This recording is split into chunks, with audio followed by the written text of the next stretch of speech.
click is all it takes to lose everything. We are in a cyber war. You can either be a defendant or you could be a victim. What is the most important part of a house? The foundation.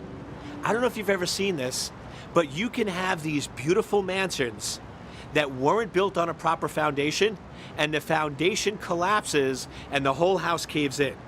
So it doesn't matter what type of beautiful house you have, what type of stone, what type of interior designer you hired. If you don't have a good foundation in place, that house will not stand.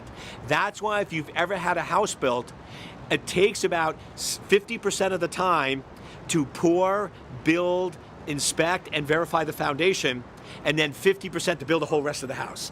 That's how important the foundation is. We know that with buildings. We know that with our houses, and we always inspect and check foundations before we buy or build a house. Once again, why is it that we have so much common sense in the real world, but when it goes to cyberspace, we lose it? The most important thing in cybersecurity is foundation, yet companies forget and don't address that. What is the most important thing? What is the foundation for cybersecurity? It really comes down to three things. First, you must know what assets are on your network. How can you protect what you don't know?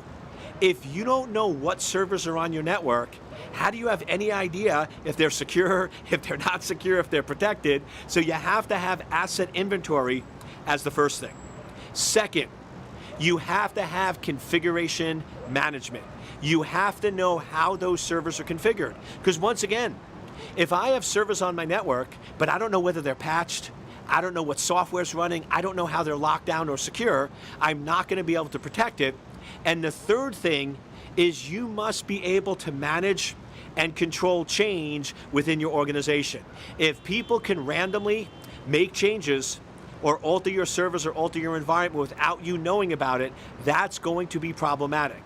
I will tell you, almost every time I work on a major breach and I go back to the security team and the management and I say, this server was missing this patch and that's how it got compromised, I'll always get, oh, we were supposed to take that server off the network a few months ago.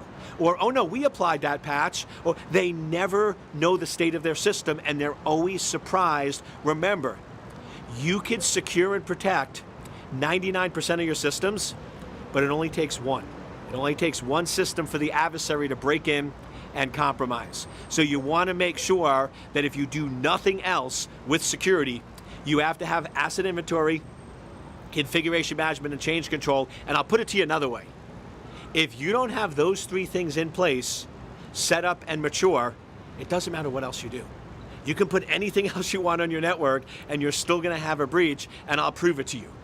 What if I went in and I gave you a something, I'm feeling generous. I'm not going to give you $5 million. I'm going to give you a $10 million budget. So you can spend $10 million on security. But let me ask you a question. If you don't know what assets are on your network, you don't know how they're configured, and you're not managing and controlling change, does that $10 million help you? No, and here's why.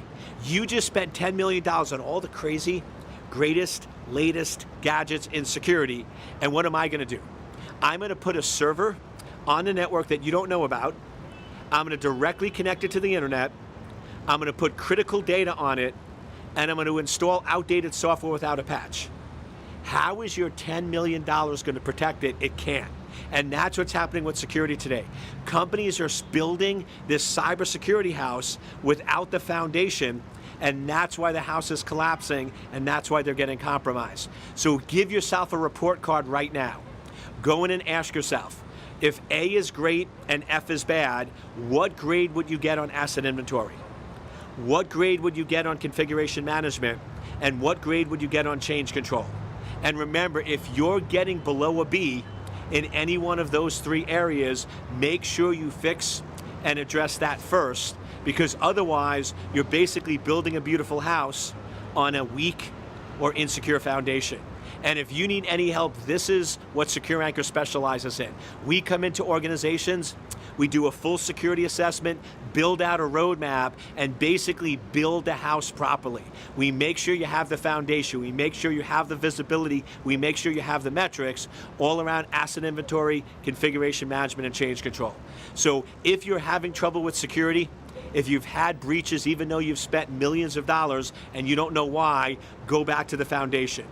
Understand and know what assets are on your network, know how they're configured, and go in and make sure that you have proper change control. And here's the final reason. You've heard this before, but let me just play this out. How many vulnerabilities does an attacker have to find to break into your network? Just one. Just one, that's all. How many vulnerabilities do you as a defender have to find in order to protect and secure your environment? All of them. So let me ask you a question.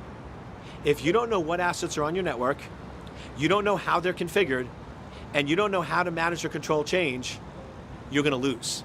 Because it's very easy for the adversary to find one and very hard for you to find all of them. So my question to you, is your current network offense friendly or defense friendly? Now, what if we switch it? What if you go in and you reduce the attack surface? You know every server on the network, you know how it's configured, and you control and manage change. Now, it's very easy for you to identify and know all the vulnerabilities and very hard for the adversary. So by focusing on the foundation, limiting and reducing the attack surface, and knowing all the servers, all the configurations, and managing and controlling change, you are basically switching your security from being offensive friendly to defensive friendly. So join me and stop making it easy for the adversary.